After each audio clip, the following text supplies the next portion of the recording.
Bismillahirrahmanirrahim. Assalamualaikum warahmatullahi wabarakatuh. Alhamdulillahirabbil alamin. Anak-anak Ustadz semuanya yang Ustadz sayangi, alhamdulillah hari ini kita bisa melanjutkan pelajaran kita anak Ustadz sebelum kita ujian ya. Nah, ini adalah pelajaran tematik yang terakhir anak Ustadz. Nah, yaitu untuk buku tema 5, subtema 3 ya. Nah, sekarang kita masuk anak Ustadz di pelajaran tentang sikap kepahlawanan. Nah, Indonesia mempunyai pahlawan-pahlawan nasional ya yang berjuang untuk merebut dan mempertahankan kemerdekaan ya. Nah, siapa sajakah mereka? Apa yang telah mereka perjuangkan? Sikap kepahlawanan seperti apa yang mereka miliki? Nah, di sini insya Allah kita akan membahasnya, anak Ustaz. Baik ya. Nah, sekarang kita lihat di sini. Salah satu peninggalan raja-raja pada masa Islam ya yang diwariskan adalah sikap kepahlawanan. Sikap ini mempengaruhi sikap para pejuang pada masa penjajahan Belanda. Pahlawan Indonesia. Ya, kita baca bacaan tentang pahlawan Indonesia ya yang berjudul Pahlawan Indonesia. Pahlawan adalah seseorang yang berjuang untuk negara. Setiap negara mempunyai pahlawan nasional. Ia melakukan sesuatu yang berani dan membanggakan. Indonesia memiliki banyak pahlawan yang telah berjuang untuk kemerdekaan. Mereka berjuang mengangkat senjata untuk mengusir penjajahan dari Indonesia. Kemerdekaan yang kita nikmati sekarang ini tidak terlepas dari perjuangan dan pengorbanan yang dilakukan oleh para pahlawan. Mereka bukan hanya mengorbankan harta, tetapi juga jiwa dan raga. Karena perjuangan mereka, kita dapat menikmati kebebasan dalam menentukan cita-cita, mendapatkan pendidikan, dan mengemukakan pendapat. Banyak pahlawan dari berbagai wilayah di Indonesia yang berjuang demi kemerdekaan dan kemajuan Negara Kesatuan Republik Indonesia. Sekarang kamu akan mengenal beberapa pahlawan nasional, bagaimana perjuangan mereka. Nah, itu dia nah Ustaz ya, tentang pahlawan Indonesia ya. Setiap negara memiliki pahlawannya masing-masing. Nah, sekarang kita lihat di sini anak Ustaz. Ini tentang Kapitan Pattimura ya.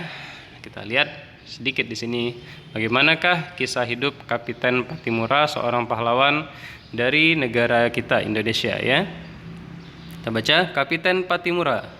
Kapiten Pattimura adalah pahlawan dari Maluku. Beliau lahir pada tanggal 8 Juni 1783 dan meninggal pada tanggal 16 Desember 1817. Pattimura bangkit memimpin rakyat Maluku melawan kekejaman Belanda. Pihak Belanda menguasai perdagangan rempah-rempah di seluruh kepulauan Maluku. Rakyat diharuskan menjual hasil pertaniannya dengan sangat murah dan bahkan harus menyerahkan beberapa bahan pangan kepada Belanda. Pada tahun 1817 ya, perlawanan rakyat Maluku yang dipimpin oleh Pattimura ya berhasil merebut benteng Dorstad ya di Saparua. Nah, ya satu benteng milik Belanda ya, nah Ustaz ya. Nah, kemudian perlawanan Pattimura meluas ke Ambon, Seram, dan tempat-tempat lainnya. Setelah berulang kali kalah melawan pasukan Pattimura, Belanda akhirnya meminta bantuan pasukan dari Jakarta. Ya, keadaan menjadi berbalik. Belanda makin kuat dan rakyat Maluku terdesak. Akhirnya Pattimura tertangkap Belanda pada tanggal 16 Desember 1817 ya, 1817. Pattimura menjalani hukuman mati di tiang gantungan. Masya Allah ya. Nah, seorang pahlawan anak Ustadz, dia mengorbankan yang terutama adalah nyawanya ya. Nah, nyawanya bisa terancam anak Ustadz seperti kisah dari Kapitan Pattimura. Ya, Masya Allah. Tapi kita rasakan sekarang anak Ustadz ya manfaatnya ya. Nah, sekarang kita bisa bersekolah dengan aman ya, dengan tenang ya, tidak ada lagi penjajahan ya, alhamdulillah. Masya Allah ya, sangat berani sekali para pahlawan ini. Nah, sekarang kita mencoba untuk membaca teks yang berikutnya. Bacalah teks berikut dalam hati ya. Mobil Bung Tomo ya, tentang mobil Bung Tomo. Perjuangan Bung Tomo turut membakar semangat pemuda Indonesia untuk berjuang. Karena itulah beliau pantas dijuluki pahlawan nasional. Untuk mengenang jasa Bung Tomo, ada beberapa barang milik Bung Tomo yang disimpan di Tugu Pahlawan Surabaya. Salah satu peninggalan Bung Tomo adalah mobil. Mobil Bung Tomo berjenis Opel Kapitan. Mobil itu berwarna hitam dan menjadi koleksi Museum Tugu Pahlawan di Surabaya. Nah, bisa dilihat ya, nah Ustadz, ini mobil zaman dulu ya. Zaman dulu ini udah keren ya, nah Ustadz ya. Nah, Masya Allah, mobil Bung Tomo ya, mereknya Opel Kapitan ya. Nah, buatan Jerman, Masya Allah. Nah, anak Ustadz kemana sudah belajar tentang sifat-sifat cahaya ya. Nah, kemudian ada pemantulan ya dan lain sebagainya. Nah, sekarang kita lihat di sini anak Ustadz. Salah satu hal yang membedakan mobil Bung Tomo dengan mobil sekarang adalah posisi kaca spion ya. Nah, mobil Bung Tomo hanya satu kaca spion saja di sini di tengah ya anak Ustadz, di dalam ya, di dalam mobil. Ya, satu kaca spion saja yang berada di dalam mobil. Salah satu bagian mobil yang penting adalah kaca spion. Kaca ini bisa menghasilkan bayangan yang lebih kecil dari ukuran benda sebenarnya. Tahukah kamu bagaimana sifat cermin? Bagian lain dari mobil adalah lampu, ya. Nah, pada lampu terdapat permukaan cekung yang menyerupai cermin cekung. Cermin cekung ini berfungsi untuk memfokuskan cahaya sampai jarak jauh. Ya, Masya Allah ya. Anak Ustadz kalau perhatikan ya, kaca di lampu mobil itu ya dia tidak rata ya, dia sedikit gembung ya. Nah, tujuannya apa? Agar ketika cahaya keluar, cahaya itu tidak menyebar kemana-mana tapi lurus ya. Nah, sehingga bisa diluruskan ke jalan sehingga jalan itu menjadi terang ya. Jalan raya itu menjadi terang ya, sehingga anak Ustadz ketika naik mobil atau naik motor bisa tahu ada lubang, mungkin ada jalan yang rusak, nah seperti itu ya, sehingga cahaya itu jadi lebih terang. Nah, ini fungsi dari cermin ya anak Ustadz. Kalau misalnya kita berkaca, cermin kita datar saja, nah nampaknya badan kita itu sama dengan yang ada di cermin yang biasa kita gunakan ya untuk berkaca. Tapi kalau misalnya yang lainnya, misalnya seperti ini ya, pada spion ya, itu dibuat dia tidak rata ya, tidak rata, dia agak sedikit menggembung gitu ya. Kalau anak Ustadz rasakan, misalnya nanti ada motor atau mobil ya, coba dirasakan kaca spionnya, pasti dia sedikit menggembung ya. Nah, itu supaya apa? Ya, supaya bayangan yang mobil di belakang, motor di belakang itu bisa ditangkap seluruhnya. Dia menjadi lebih kecil, ya, menjadi lebih kecil ukuran bayangannya, ya. Nah, jadi anak Ustadz bisa tahu, oh di belakang ada mobil truk, ya. Oh, ini mobil truk ini, ya. Nah, seperti itu. Jadi lebih kecil mobil truknya, ya. Nah, kalau misalnya kacanya rata saja, wah kelihatannya besar sekali ya, nggak bisa kelihatan ya mobilnya yang ada di belakang. Nah, itu sudah anak Ustadz pelajari ya untuk pelajaran IPA-nya yang kemarin ya. Baik. Nah, itulah dia anak Ustadz. Nah, ini dia gambarnya ya. Nah, ini dia gambarnya, gambar spion ya. Dengan ukuran kaca yang kecil seperti ini, anak Ustadz bisa melihat keseluruhan jalan ya yang ada di belakang. Apakah di sini ada mobil, di sini ada motor, di sini ada sepeda mungkin ya. Nah, Ustadz bisa lihat ya. Nah, itulah ya manfaat dari bentuk-bentuk cermin ya. Nah, bentuk-bentuk cermin. Nah, baik ya. Nah, ini dia Ustadz. Kita lihat di sini. Sekarang kamu akan melakukan percobaan tentang cermin. Siapkan peralatan berikut. Cermin cekung ya. Yaitu bagian cembung sendok atau spion ya. Kalau anak Ustadz ambil sendok, bagian bawahnya itu anak Ustadz ya, bagian bawahnya yang lengkung ke bawah ya. Nah, itu dia disebut dengan bagian cembung. Ini dia ya. Baik. Kemudian cermin cekung, bagian cekungan sendok, tempat anak Ustadz biasa meletakkan air di atas sendoknya itu ya, atau meletakkan nasi ya. Nah, itu bagiannya cekung ya. Cekung itu maksudnya ada bisa menampung ya, bisa menampung air ya anak Ustadz. Nah, itu cekung ya, bagian cekungan sendok. Nah, di sini anak Ustadz bisa membuat percobaan. Gimana nanti pantulan misalnya anak Ustadz berkaca pakai sendok ya. Nah, coba berkaca pakai bagian bawahnya. Nah, gimana nanti model bayangannya? Nah, terus dibalik ya. Nah, gimana nanti model bayangannya? Anak Ustadz bisa buat eksperimen atau percobaan ya. Nah, sedangkan bagian datar ya, bagian datar dia seperti ini ya. Nah, Ustadz sama dia ya, sama ukurannya dengan yang sebenarnya ya.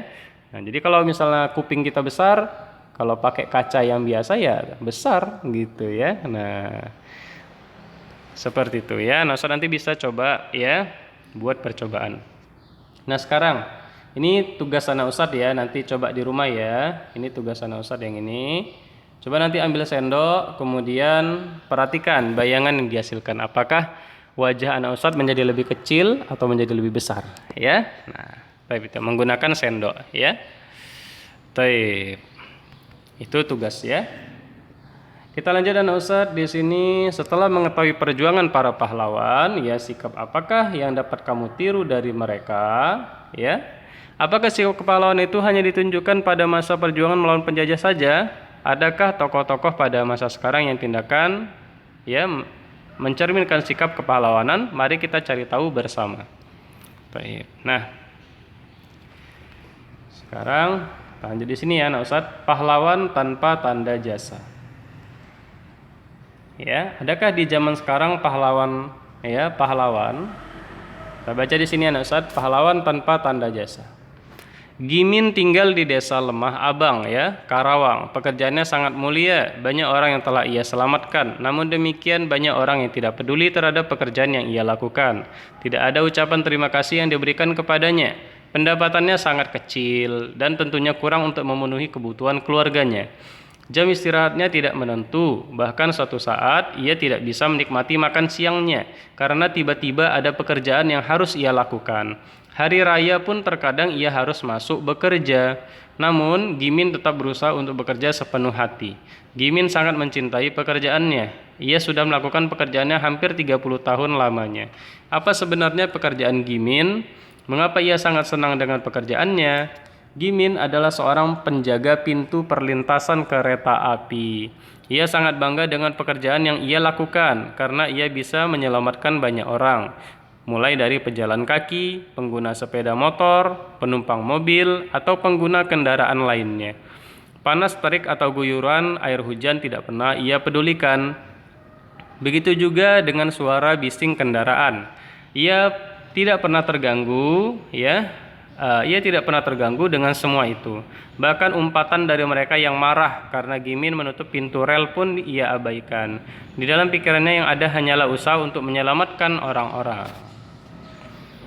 Ya, Masya Allah ya, Ustadz. Ya, itu adalah pahlawan, salah satu pahlawan ya tanpa tanda jasa. Bayangkan Ustadz kalau tidak ada yang menjaga pintu perlintasan kereta api ya, misalnya anak Ustadz naik motor gitu ya atau naik mobil, tiba-tiba bunyi ya tet tet gitu ya. Nah, terus turun itu palang pintunya ya.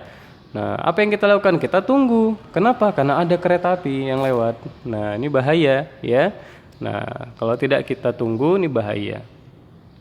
Maka dari itu anak Ustadz harus tunggu ya sampai dia lewat ya, baru kita bisa melewati ya jalan tersebut. Nah, menjadi penjaga pintu perlintasan kereta api yang bertanggung jawab adalah salah satu cerminan sikap kepahlawanan ya. Jawablah rasa ingin tahumu pada kolom sebelah kanan tabel ya. Kamu dapat mengisinya berdasarkan teks yang sudah kamu baca.